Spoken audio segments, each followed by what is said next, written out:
All right, the second public education proud initiative I want to throw out there is this notion of Shine a Light series.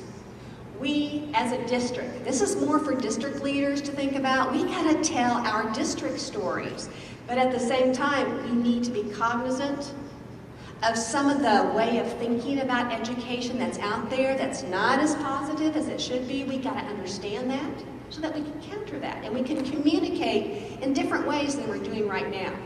So this Shine the Light series is perfect for superintendents. I sure hope you all will think about joining these, and maybe even your communication director. The first one that we have actually was a campaign director at one time for Eric Burleson. But he has agreed to come chat with us. Okay, so he works kind of on the side of folks that are not always as positive, but he has shared that he would like to help us to have a better understanding of the different perspectives that folks have about public education. So we're going to facilitate a session with him. We're going to ask him some questions and have him share with us.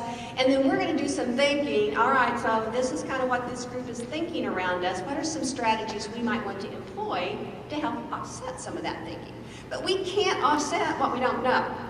So if you're, comfortable with hearing some of the views of public education and you're willing to embrace that and think about how we deal with that, this would be a great session for you. A second piece of this series is actually the Foreheads. Sarah and Ethan Foreheads work at Convoy of Hope. Do they not have the best brand? They have the best brand about how they promote their non-for-profit. And so there's going to be some really good learning from them about how to best create our own brand. And then our third session, our own Jason Dial, Marcy Orr, and Carla Esslinger. This one will be by Zoom. The other two are going to be face-to-face.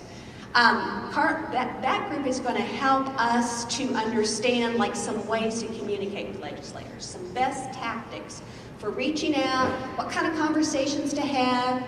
Sometimes we need to be better listeners because we don't have all the answers sometimes, and they sometimes look at us as just, griping and complaining. So just how to engage with those legislators in a more positive way.